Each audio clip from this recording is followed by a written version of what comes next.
Je vous parlais la semaine passée des applications de rencontres qui mènent trop souvent à peu de rencontres finalement, alors que c'est ça l'idée.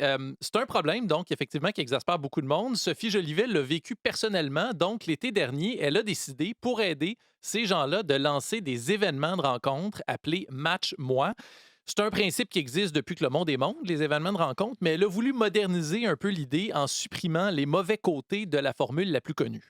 Malaisant les speed dating parce que t'es comme coincé dans des conversations de small talk, puis il faut que tu le fasses comme 15 fois de suite. Puis même si après 5 secondes, tu sais que la personne t'intéresse pas, t'es comme coincé un peu dans cette conversation-là. Fait que moi, ça me tentait de créer un contexte pour que les gens puissent rencontrer d'autres célibataires de leur âge sans être coincés dans des conversations malaisantes et sans pression. C'est vrai que c'est intéressant ce qu'elle dit. Ça m'a toujours, d'ailleurs, j'ai toujours trouvé ça ironique. On appelle ça le speed dating, mais quand tu es pogné avec quelqu'un à qui tu n'as pas envie de C'est parler, long. le C'est temps long. passe pas vite tout d'un coup. C'est un très bon point, ça. Alors, concrètement, ça prend la forme de soirées d'humour dans des bars, des soirées qui sont destinées spécifiquement aux gens qui veulent rire et peut-être aussi trouver l'amour. On identifie les gens à l'entrée avec des bracelets vert si tu es célibataire, rouge si tu pas célibataire, tu es juste là pour accompagner un ami, et jaune si c'est comme couple ouvert ou c'est pas clair si tu vois quelqu'un en ce moment.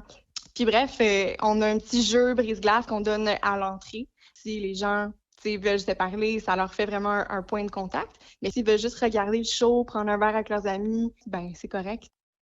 Alors, à Ah, ce ça, c'est jour, bien, ça. C'est bien ouais, que tu sois obligé de t'afficher si tu pas complètement disponible. elle a organisé une quinzaine d'événements auxquels ont participé 650 personnes. 50 d'entre eux ont gardé contact avec quelqu'un après l'événement, selon les sondages qu'elle a fait.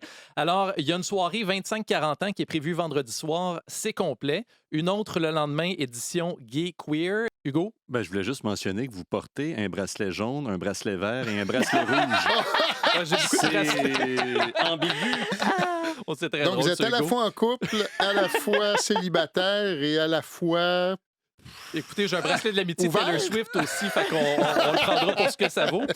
Donc, elle dit ne pas répondre à la demande tellement il y a de monde qui lui écrit. Elle a quand même plus de difficultés à aller attirer les hommes. Elle les invite d'ailleurs à essayer ces événements s'ils sont insatisfaits des applications de rencontres.